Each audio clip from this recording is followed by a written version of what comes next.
At this point, we already know who the strongest ninjas in Chaos and Peace are. We already know that Naruto Sage, Itachi Sasano, Hidan, and Madara himself are some of the strongest ninjas in the game.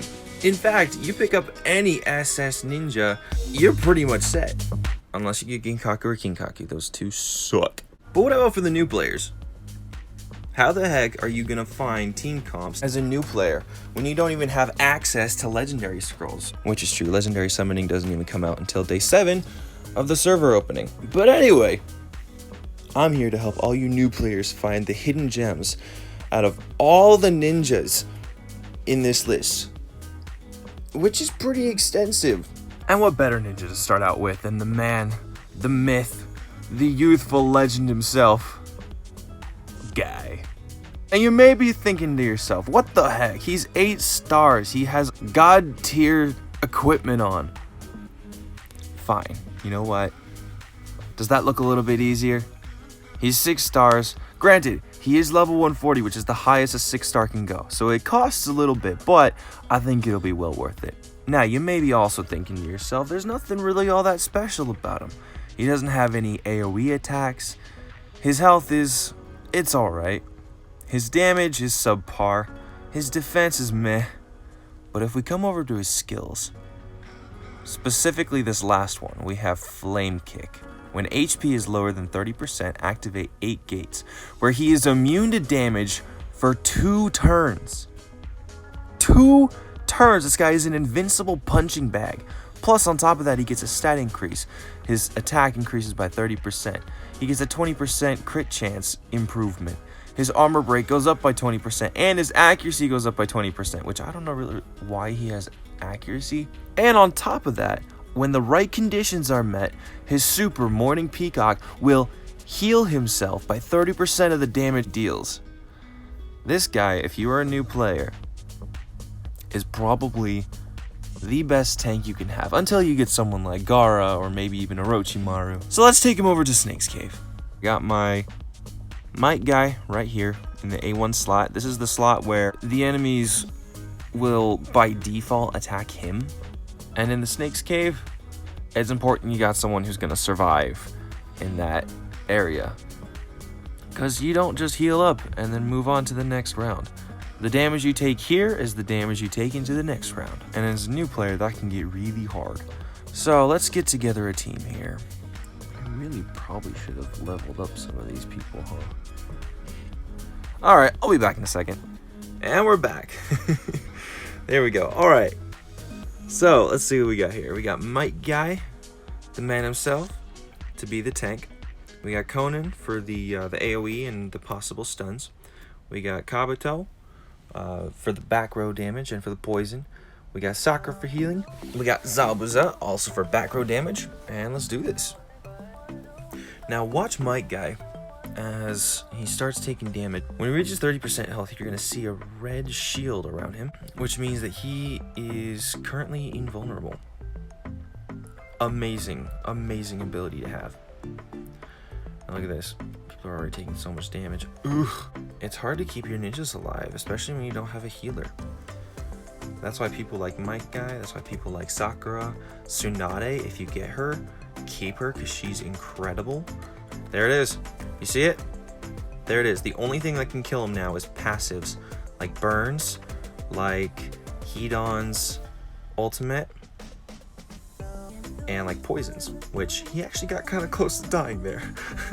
I'm not gonna lie, but we're alive, we're feeling good. Frontline ninjas, HP is going up.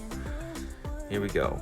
Another cool thing that's a part of this kit that I didn't fully explain before was that when an ally uses their ultimate, Might Guy will often follow it up with a hit of his own, so it provides some extra damage. Alright, and we're back with a slightly different team comp. We still got the healer, we still got the tank, we just got a couple people that do a little bit more DPS. So let's see what we got here. Explosive Clay with the damage. Good, good, good.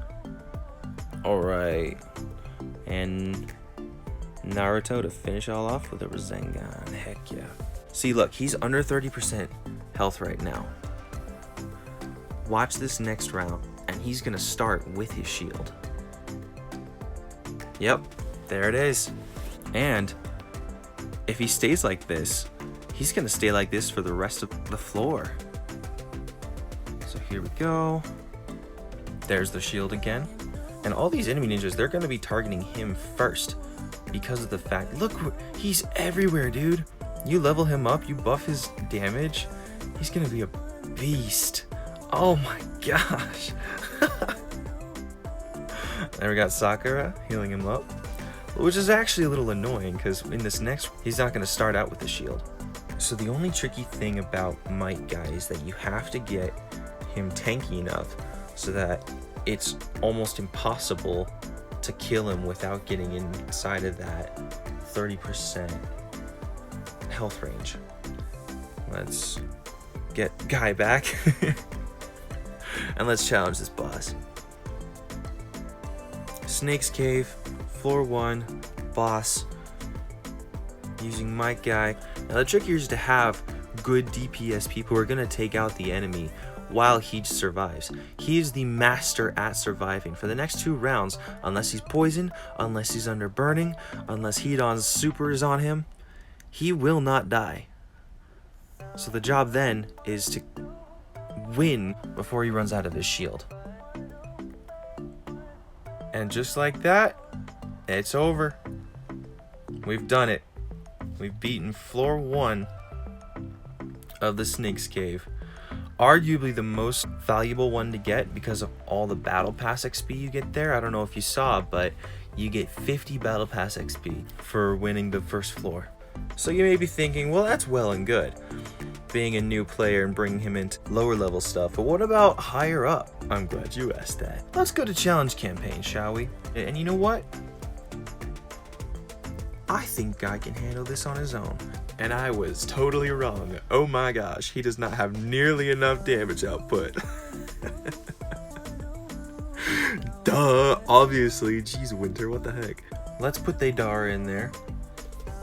Let's see what he's got. Now, if Deidara will please not get stunned. There we go. There's the explosive clay. Oh my gosh, the death damage. We got the win. Deidara has some pretty insane death damage that I think when you level him up, he can also be a pretty cheesy ninja to have on your team. But anyway, that's Guy. I suggest you play around with him, especially for the players that are first starting out. Check out my other videos for other hidden gems among all the ninjas to choose from. And yeah, that's about it. Catch you guys next time.